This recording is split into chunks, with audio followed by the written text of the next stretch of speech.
Doctor said there was nothing more to do. Then the beggar boy did the unthinkable. Nurse Emily leaned against the hallway wall and sighed deeply. Another medical meeting had ended the same way, with Dr. Michael shaking his head in resignation. The girl in room 307 hadn't shown any signs of improvement in 4 weeks. That's when she noticed a small figure slipping through the corridors.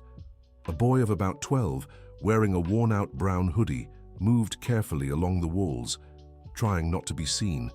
His messy brown hair made it clear he had no one to care for him properly. "Hey, kid!" Emily called, but he bolted toward the emergency stairs. In room 307, Olivia lay still, her gaze fixed on the ceiling. The nasal tube helping her breathe was the only sound breaking the silence.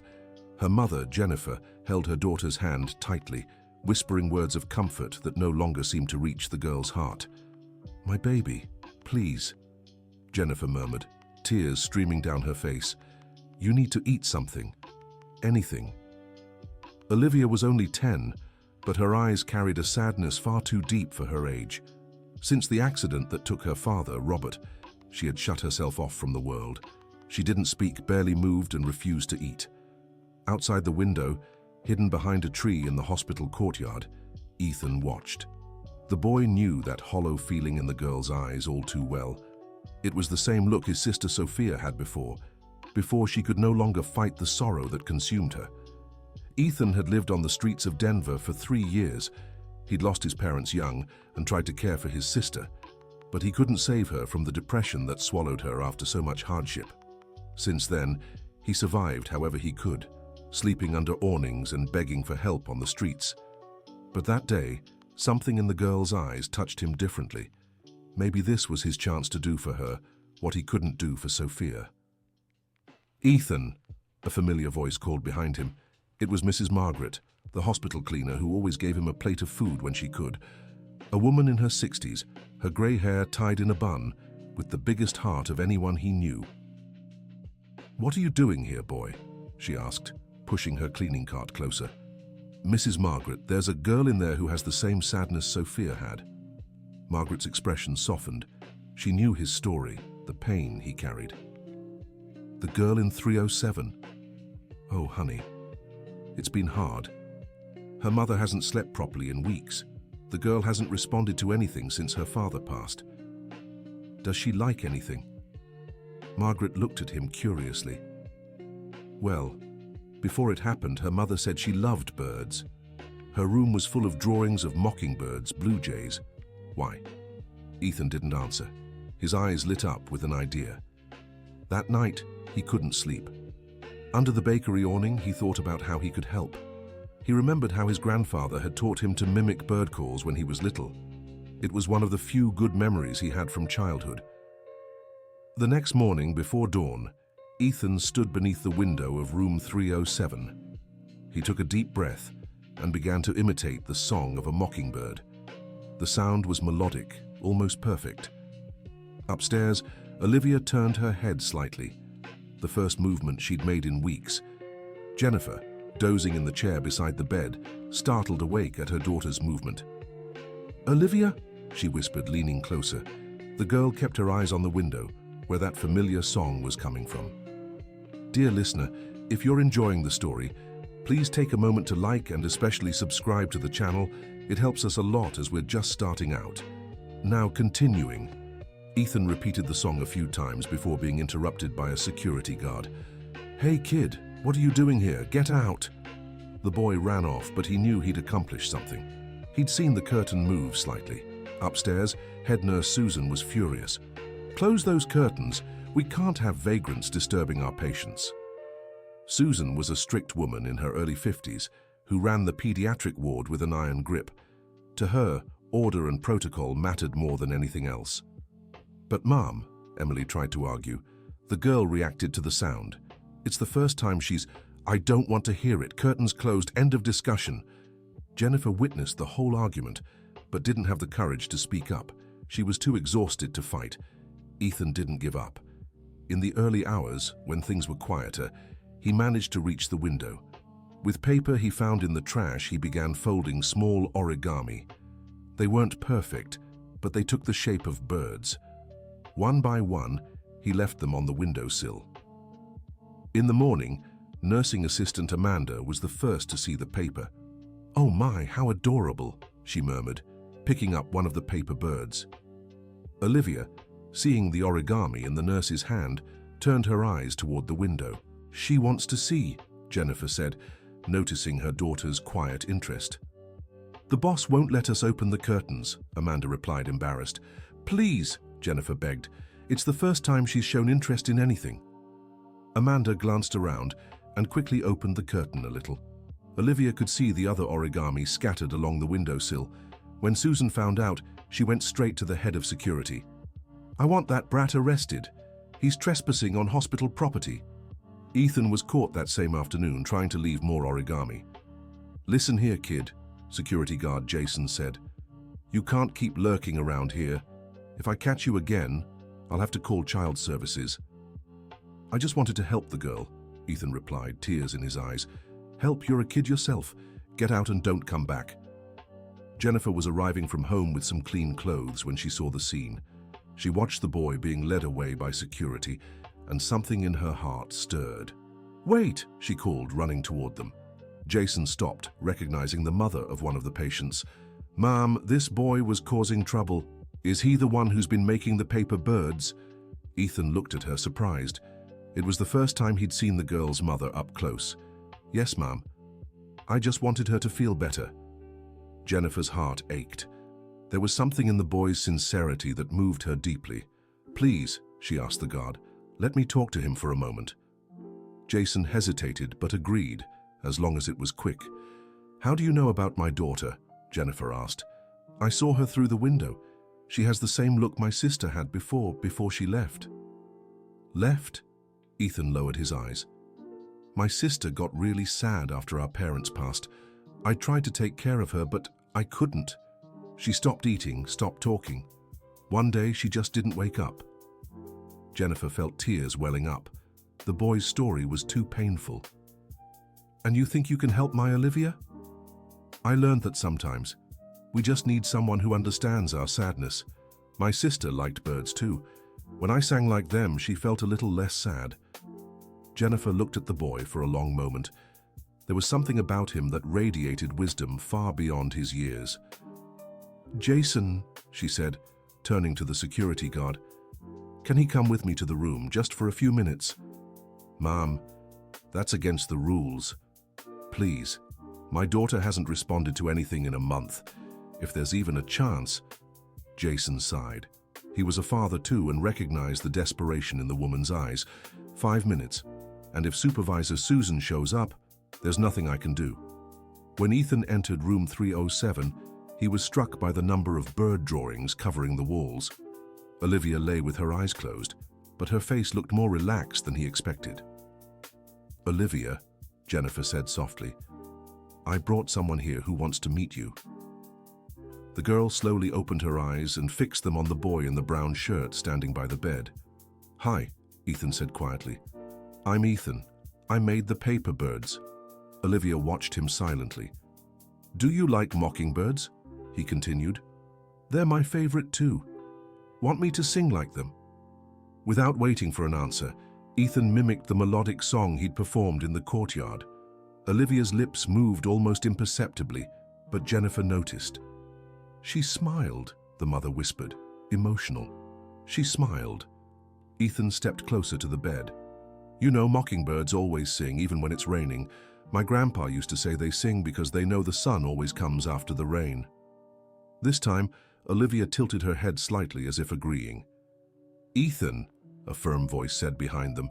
It was Susan, arriving for her afternoon rounds. "What is this? How did this boy get in here?" "Head nurse," Jennifer tried to explain. "He was helping a street kid. That's completely unsanitary. Jason, get this boy out of here now." "No!" The voice was weak, but everyone turned in surprise. Olivia had spoken for the first time in weeks. "No, he stays." Jennifer began to cry with emotion. Ethan moved closer to the girl. "Don't worry," he said, taking her hand. "I'll come back, I promise." Susan remained unmoved. "Jason, remove this boy. And you," she said, pointing at Jennifer. Need to understand we have protocols for safety reasons. As Ethan was led away, Olivia closed her eyes again, but this time she clutched one of the origami birds he'd made. That night, Margaret found Ethan under the awning where he usually slept. Boy, I heard what happened today. She spoke, Margaret. The girl spoke because of me. I know, son. And I also know you won't give up. Margaret sat beside him on the cold ground. Listen, I've worked at that hospital for 15 years. I know every corner, every rule, every person. Head nurse Susan is strict, but she's not cruel. She's just afraid. Afraid of what? Afraid of getting attached and watching things go wrong. She's lost a lot of patience over the years. Sometimes people harden on the outside so they don't break inside. Ethan thought about Margaret's words. How can I help the girl if I can't even get near her? Let me think of something. But you have to promise me one thing. What? No dangerous stunts. No sneaking into the hospital or anything like that. Ethan agreed, but his eyes already showed he was plotting something. The next day, Olivia woke up searching for the origami, but it was gone. A cleaning assistant had thrown it away, unaware of its importance. Where's the bird? She asked weakly.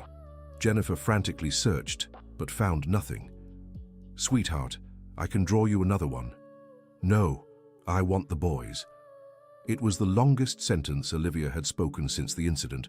Jennifer decided to find Dr. Michael. Doctor, I need to talk to you about my daughter. Michael was a man in his early 40s, a specialist in pediatrics, who had been treating Olivia since she arrived at the hospital. He was dedicated but extremely technical in his approach. Of course, Mrs. Jennifer. How can I help you? Olivia spoke yesterday. She interacted with a boy who came to visit her. Yes, I heard about the incident. Unfortunately, we can't allow unauthorized visits. But doctor, it was her first positive reaction in a month. Michael sighed. Ma'am, I understand your frustration, but we must follow medical protocols. What your daughter needs is professional psychiatric care and proper medication. And what if that's not working? We're adjusting the dosages. It's a process that takes time. Jennifer left the conversation feeling frustrated. She felt the doctors were treating Olivia like a case, not like a girl who had lost her father and was suffering. Meanwhile, Ethan was in the city center, watching the birds in the square. He had learned to distinguish each species' song, knowledge he'd picked up during his years on the streets. An idea began forming in his mind. At dusk, he found Mrs. Margaret as she left the hospital. Mrs. Margaret, can I ask you something? Of course, dear.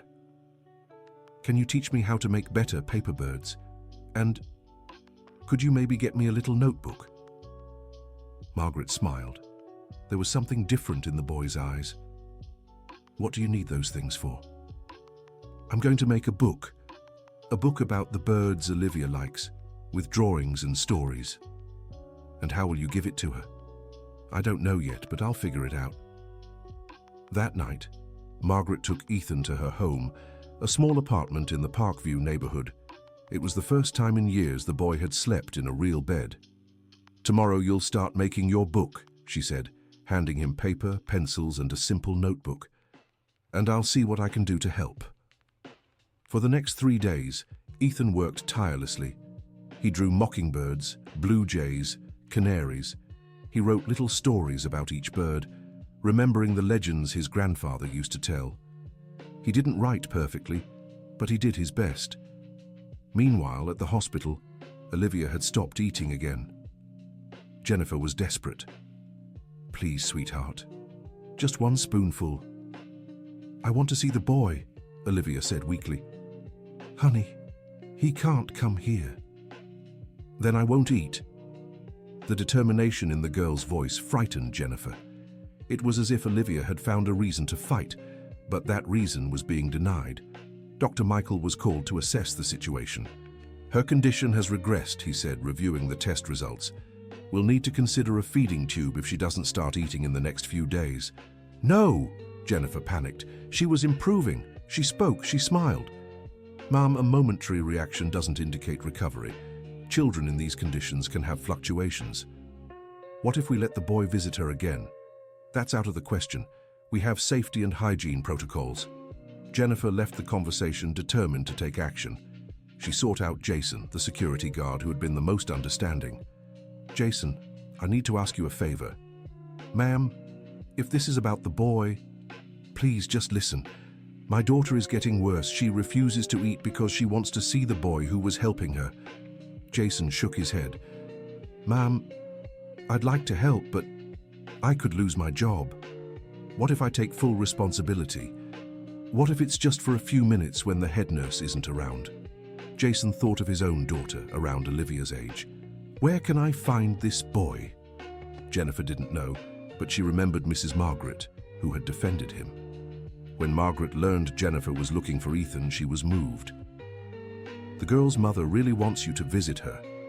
It's true, Mrs. Margaret. Yes, son, but it has to be done secretly. Are you in? Ethan picked up the notebook he had prepared over the last few days. I'm in, and I have something to give her. The next day, during lunch hour when Susan wasn't on the floor, Jason quietly led Ethan to room 307. 10 minutes, he whispered, not a second more. When Ethan entered the room, Olivia had her back turned, staring at the wall. Hi, Olivia. It's me, Ethan.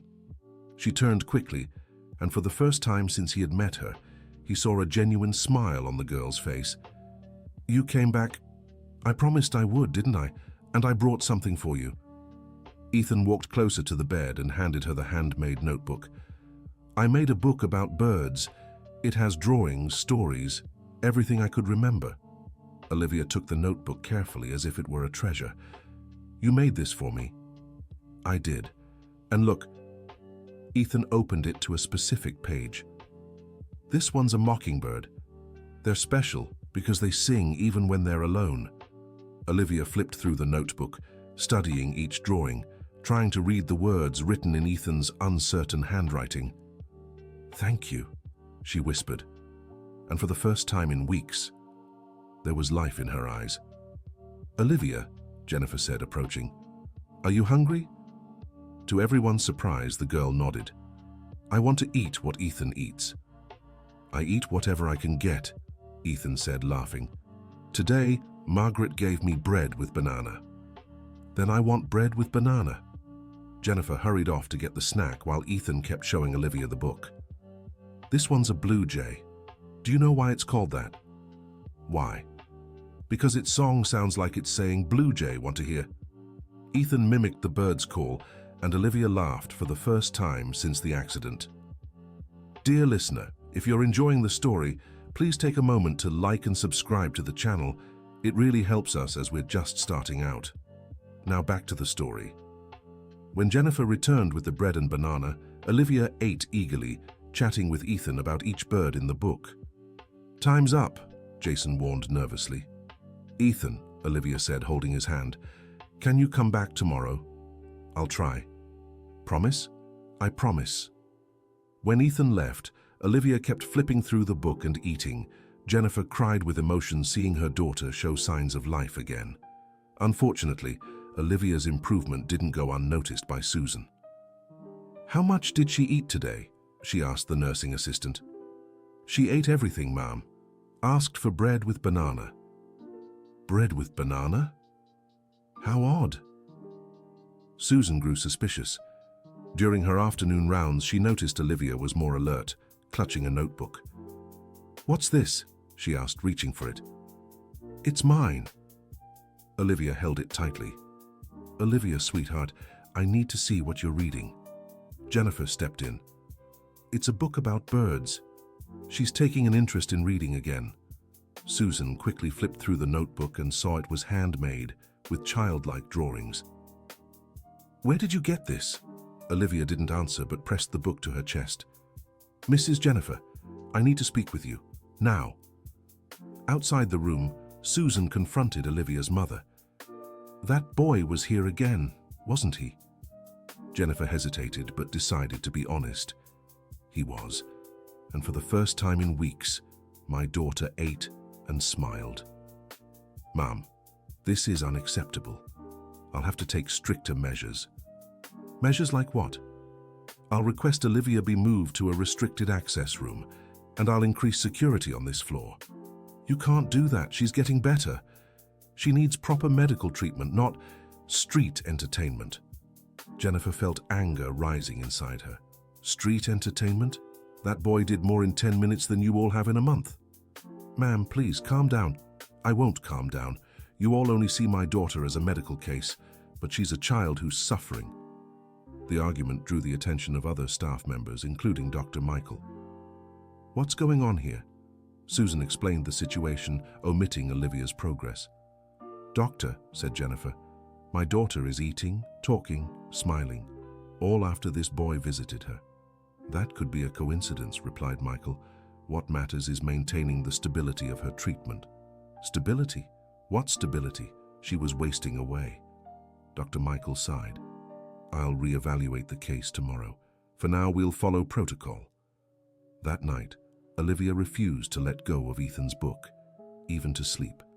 Mom, she whispered, why won't they let Ethan come see me? Because they think they know what's best for you. But I feel better when he's here.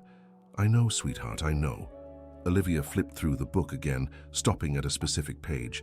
Mom, look at this story.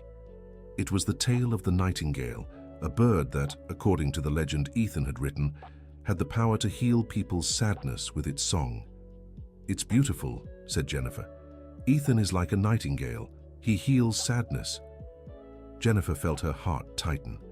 There was a wisdom in those words that the adults around her seemed unable to see. Meanwhile, Ethan was with Mrs. Margaret, worried. The head nurse will do everything to keep me away from Olivia. I know, dear. But don't lose hope. Sometimes people need to see things differently. What do you mean? Margaret thought for a moment. You know, there's a psychologist who works at the hospital, Dr. Catherine. She's different from the other doctors, more human. Do you think she could help? I can try talking to her, explain the situation. You'd do that? I would, but you have to promise me you won't try sneaking into the hospital in the meantime. Ethan agreed, though it was hard to stay away knowing Olivia needed him. The next day, Mrs. Margaret sought out Dr. Catherine during lunch. Catherine Santos was a 35-year-old psychologist specializing in childhood trauma. She'd been called to evaluate Olivia, but hadn't yet connected with the girl. Margaret, what can I do for you? Doctor, I need to talk about the girl in room 307. Olivia? I've been trying to work with her, but she's very closed off. That's what I wanted to talk about. There's a boy. Margaret told the whole story, how Ethan had taken an interest in Olivia's case, the creation of the book, the secret visits, and the girl's remarkable improvement. Let me understand, said Catherine. This boy got Olivia to eat and speak again. He did, but the head nurse won't allow him to visit. Catherine grew thoughtful. Where can I find this boy? Why? Do you want to help? I want to understand the situation better. As a psychologist, I know unexpected connections can sometimes be therapeutic. That afternoon, Catherine looked for Ethan in the square where Margaret said he often stayed. Are you Ethan? The boy eyed the woman in the white coat suspiciously. Who wants to know? I'm Dr. Catherine. I'm a psychologist at the hospital where Olivia is staying. Are you going to arrest me? No, Ethan, quite the opposite. I want to understand how you helped Olivia. Ethan relaxed slightly. I knew that sadness. My sister had it too. Can you tell me about your sister? Ethan hesitated, but there was something in Catherine's calm voice that reassured him. Sophia was 2 years older than me. After our parents, after we were left alone, I tried to take care of her. But she just got sadder and sadder. And what did you do to help her? I sang. I imitated the little birds we'd see in the square. Sometimes she'd smile. But wasn't it enough? Ethan lowered his eyes. No. One day she was so weak, she couldn't even get up. I asked for help, but by the time they arrived, it was too late. Catherine felt her heart tighten. The boy's story explained so much about his motivation to help Olivia. Ethan, you know what happened to your sister wasn't your fault, right? Everyone says that. But if I had been better, No. You were a child trying to take care of another child. That shouldn't have been your responsibility. Ethan looked at her, surprised. It was the first time someone had spoken about Sophia so directly and understandingly. Olivia reminds me of Sophia, but she still has her mother. She still has time. And you believe you can help her? I know I can. She smiled when I was there. She ate. She spoke. Catherine was impressed by the boy's emotional maturity. Ethan, what if I could arrange a way for you to visit Olivia officially, as a volunteer? Really? Is that possible? I'll try, but it'll depend on convincing others. That same afternoon, Catherine requested a meeting with Dr. Michael and head nurse Susan. Colleagues, I want to discuss Olivia's case with you. Of course, said Michael. How are the sessions going? That's the thing. She isn't responding to traditional approaches, but I found out there was significant improvement when she interacted with a boy. Susan immediately bristled. Doctor, that boy is a problem. He sneaks into the hospital, disrupts protocols. Susan, with all due respect, protocols exist to help patients. If something is working, shouldn't we consider it? Dr. Michael intervened. Catherine, I see your point, but we can't set a precedent. What will other families think?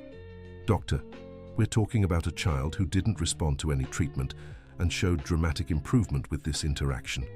But it's unhygienic, Susan insisted, and that boy doesn't have proper supervision. What if I supervised? Catherine suggested. It could be part of psychological treatment. Michael hesitated. It would be irregular. Doctor, with all due respect, what we've been doing so far isn't working either. The meeting ended without a definitive decision, but Catherine planted the seed of doubt. That night, Olivia asked her mother, "Is Ethan really not coming back?" "I don't know, sweetheart. The doctors are thinking." "Mom, can I ask you something?" "Of course." "When Dad left, didn't you want to go after him?" The question caught Jennifer off guard. It was the first time Olivia had spoken directly about Robert. "I did, sweetheart. I was very sad." "Then why didn't you go?" "Because you needed me." "And because I knew your father wouldn't have wanted me to go either." Olivia thought about the answer.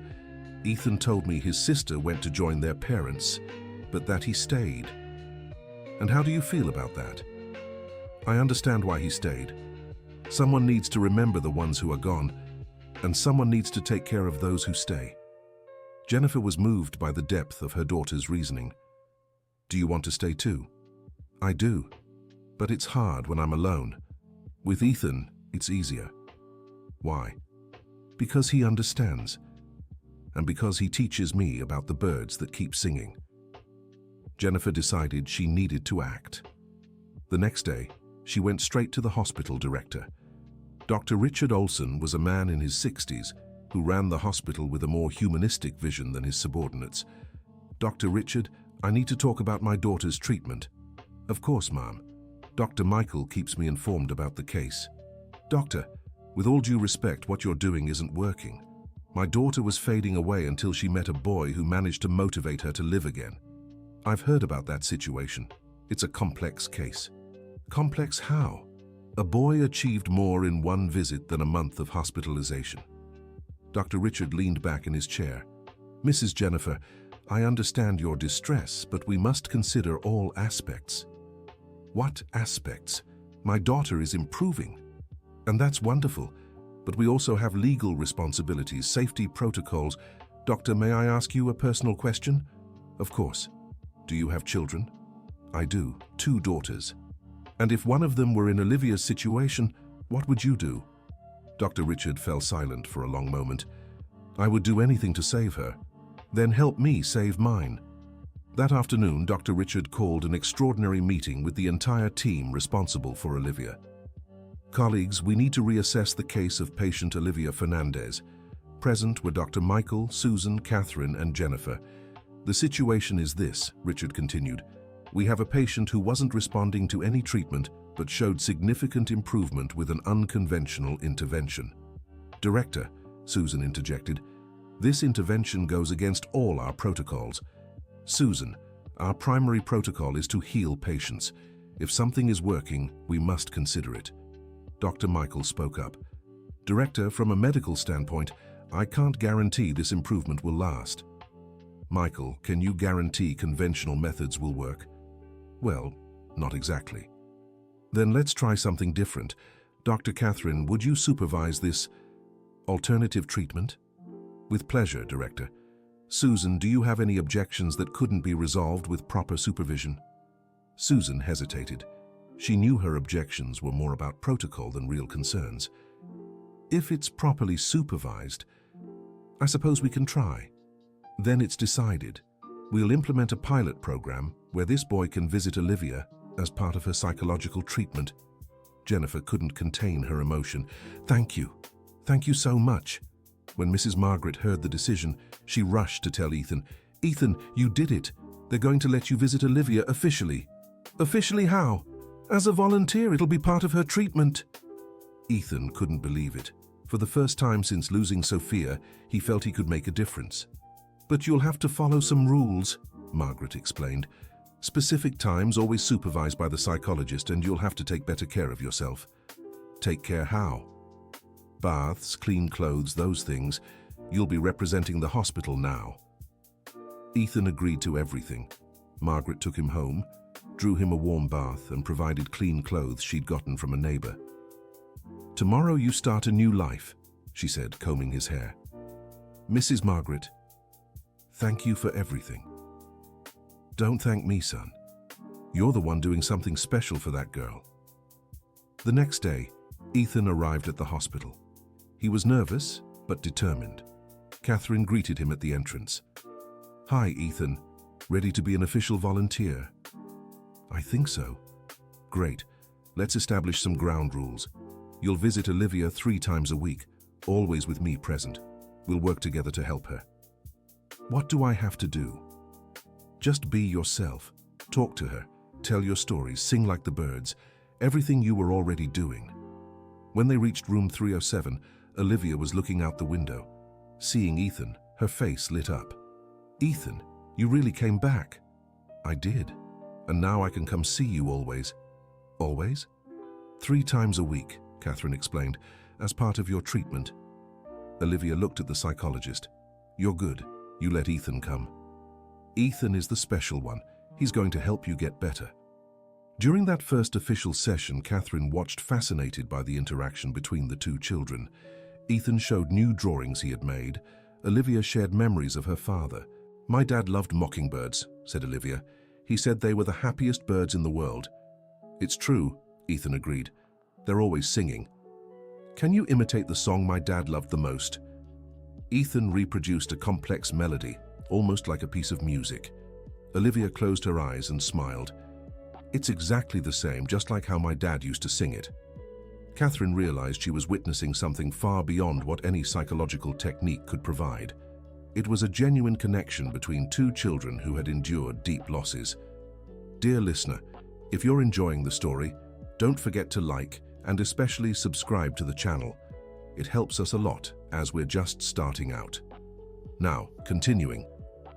In the following weeks, Olivia's progress was remarkable. She began eating regularly again, participated in physical therapy, and showed interest in returning home.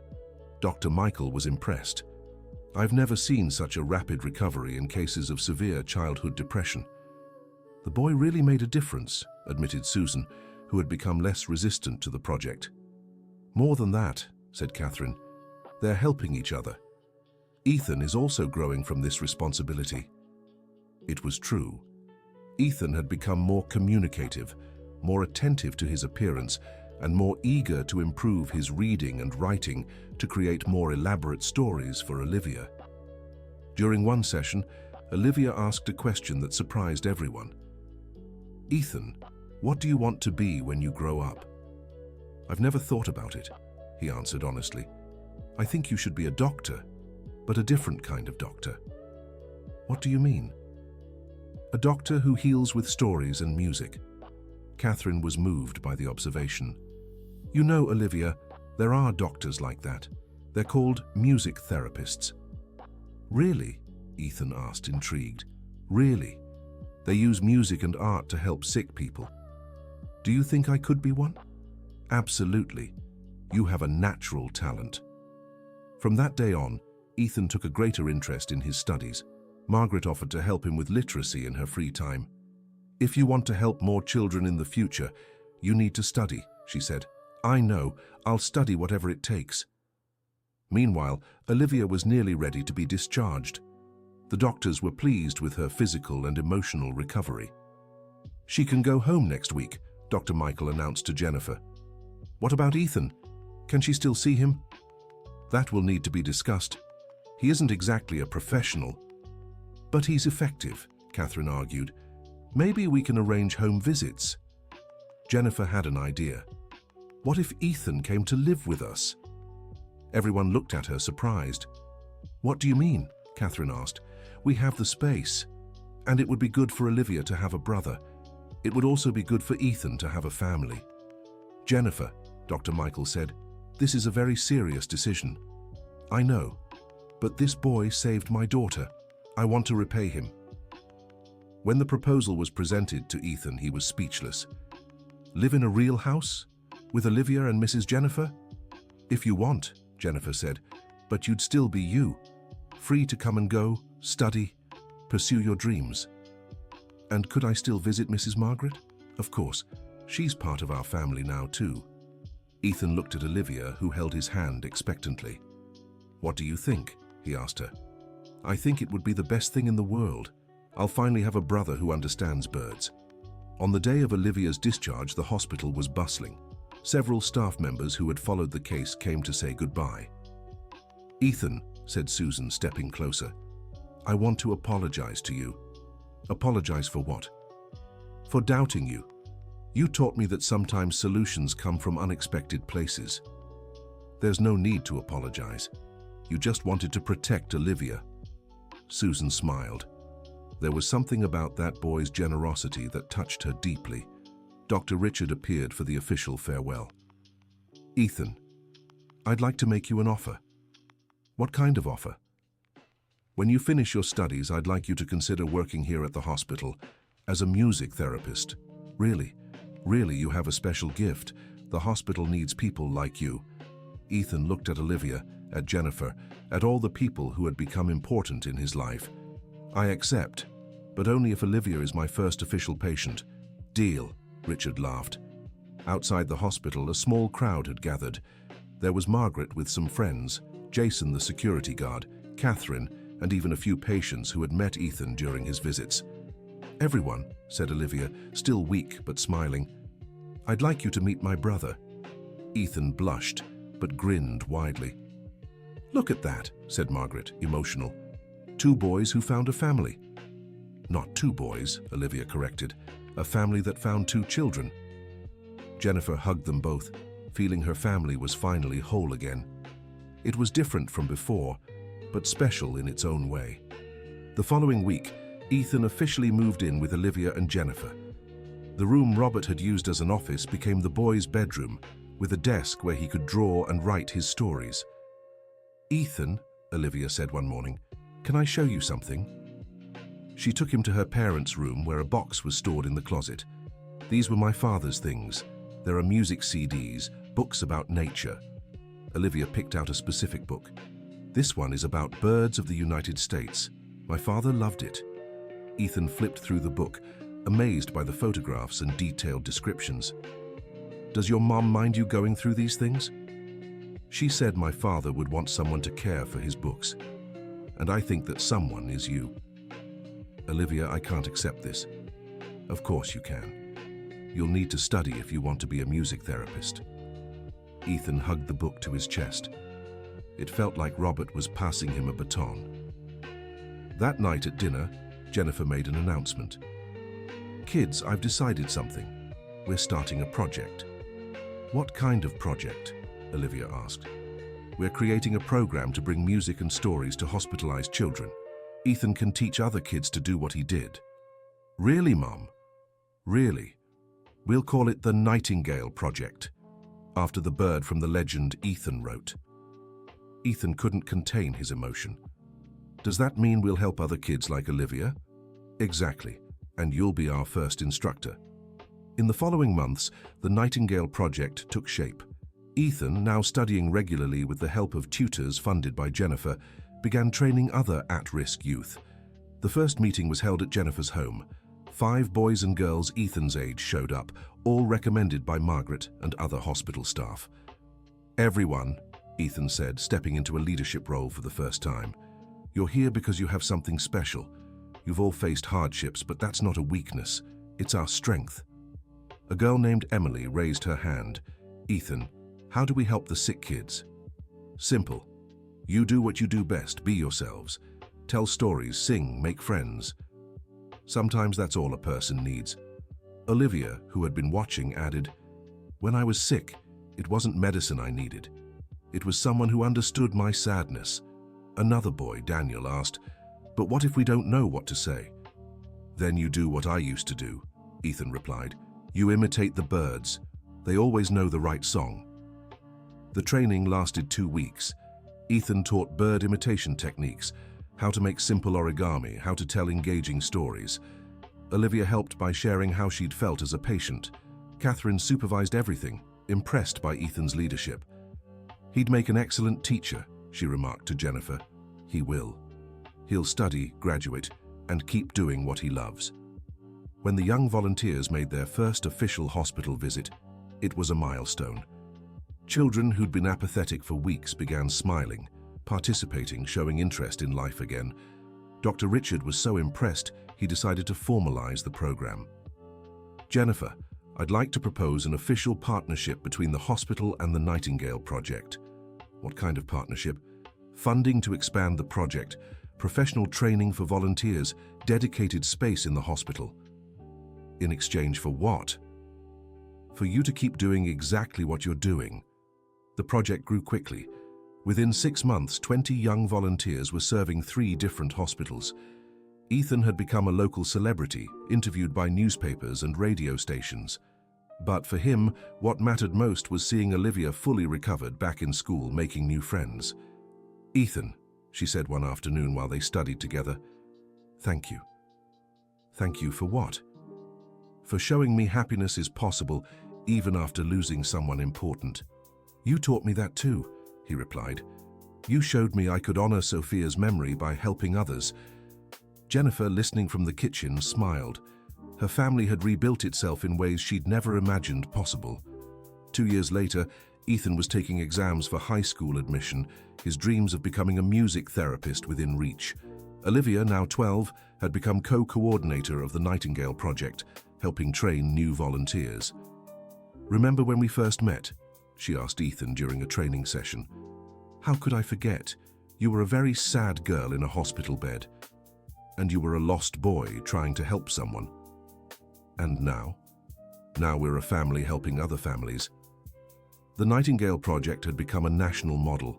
Hospitals across the United States wanted similar programs. 15-year-old Ethan was frequently invited to speak about hospital humanization. "The secret," he always said, "isn't having all the answers.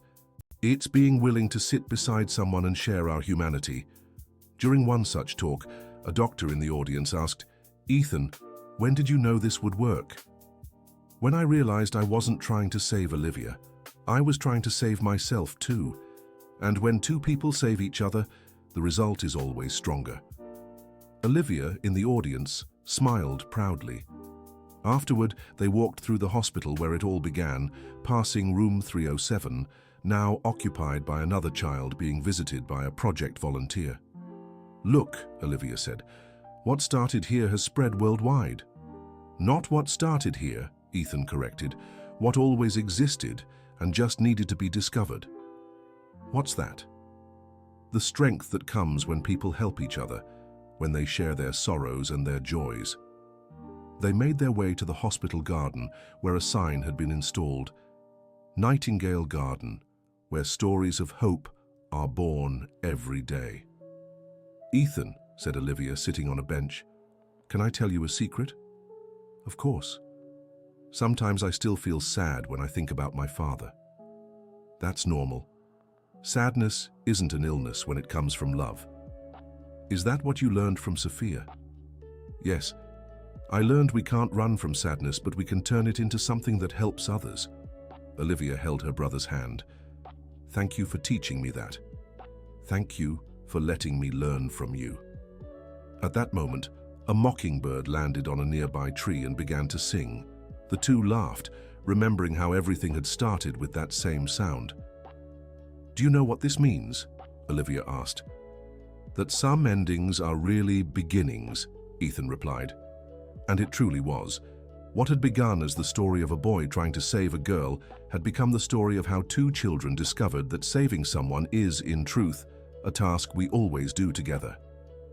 Jennifer appeared in the garden carrying a folder full of letters. Kids, we've got more requests. Hospitals in New York, Los Angeles, Miami. They all want to learn about the Nightingale Project. That's wonderful, Olivia said. It is, Ethan agreed. But remember, every project has to come from the hearts of the people in each place. It can't just be copied. That's why you'll travel to teach, Jennifer said. To show that what matters isn't the method, but the love behind it. In the years that followed, Ethan and Olivia became ambassadors for hospital humanization in the United States. Ethan graduated with honors in music therapy, specializing in childhood trauma. Olivia studied psychology, focusing on grief and emotional recovery. Together, they founded the Nightingale Institute, which trained thousands of professionals and volunteers across the country. But the most beautiful story happened 10 years after their first meeting. Ethan, now 22, was preparing for an international lecture when he received a call. Ethan, you need to come to the hospital right away, said Catherine, now the head of psychology. What happened? There's a situation here only you can handle. When he arrived at the hospital, Ethan found Catherine in the pediatric hallway. What's going on? We have a street kid trying to help a hospitalized girl. The nurses want to kick him out, but the girl is responding positively. Exactly. It's like the story is repeating itself. Ethan smiled. Where are they? Catherine led him to a window where they could see into the room. A boy around 11 was sitting beside the bed of a girl the same age, showing her drawings he'd made. What's their story? The boy's name is Noah. He lost his parents 2 years ago. The girl is Isabella. She's in deep depression after losing her twin sister. Ethan watched the scene, remembering himself years ago. What do you want me to do? Talk to the staff. Explain how this can work. Catherine, that's not my job. What do you mean? I'm the one who has to learn. Noah is the teacher now.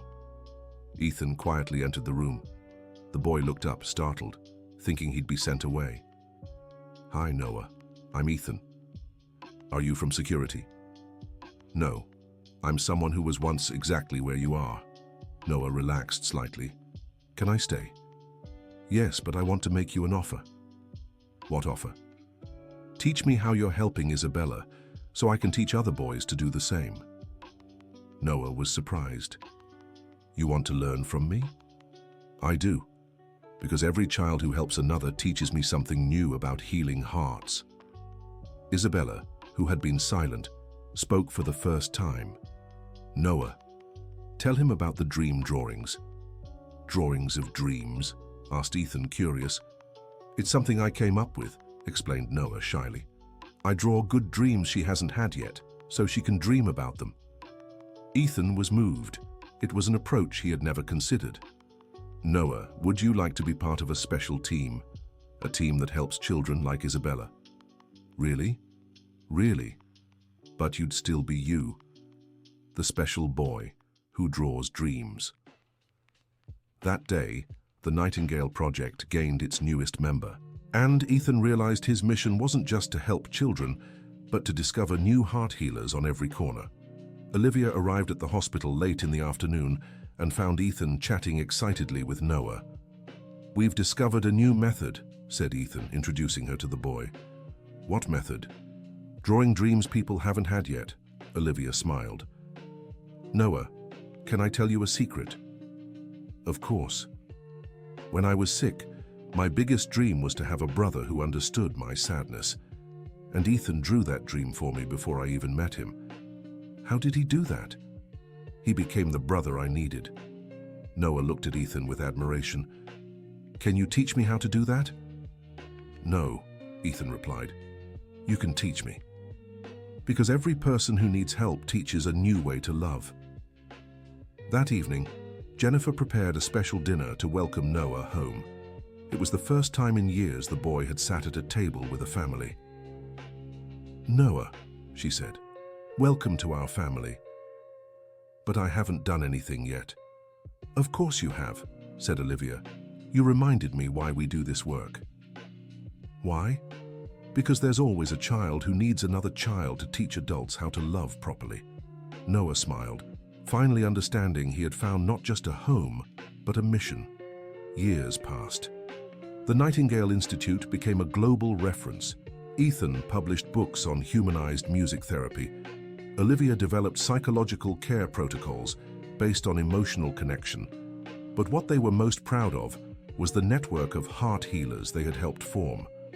Hundreds of young people who, like them, had turned their own pain into instruments of healing for others. One Sunday afternoon, 10 years later, the whole family was gathered in the garden. Jennifer, now with graying hair, watched Ethan and Olivia playing with the children who had joined the family over the years. "Ethan," she called, "do you remember what you told me when you were little?" "What did I say?" "That you wanted to save Olivia." Ethan stopped playing and looked at the woman who had become his mother. "I remember. You know what I've learned over time?" "What?" "That it wasn't you who saved her. You saved each other. And in the process, you saved hundreds of others." Olivia walked over. "Mom, want to know something? I don't think we were saved." "No?" "No. I think we learned how to save. And we discovered that saving someone is something we do together, every day, with small acts of love." Ethan nodded. "And we learned that everyone has something to teach about healing hearts." That night, as he put the children to bed, Ethan sang as he always did, no longer imitating birds, but creating his own melodies about hope, family, and the courage to love even after loss. Olivia, in the next room, hummed along, teaching the younger girls the stories Ethan had written years ago about birds that sing in the rain. Jennifer, listening to her children's voices, smiled. Her family had become far more than she had ever dreamed. It had become a home where wounded children learned to heal by healing others. Outside in the garden, a mockingbird sang. As always, reminding everyone that some stories never truly end. They simply turn into new songs of hope. The end of the story. So, what did you think of this touching story? Tell us in the comments which part moved your heart the most, and if you know someone who might be inspired by Ethan and Olivia's story. Leave a like if the story touched you, and most importantly, subscribe to the channel so you don't miss other stories that show how love and kindness can change lives. Your participation is key to bringing more stories of hope to those who need them.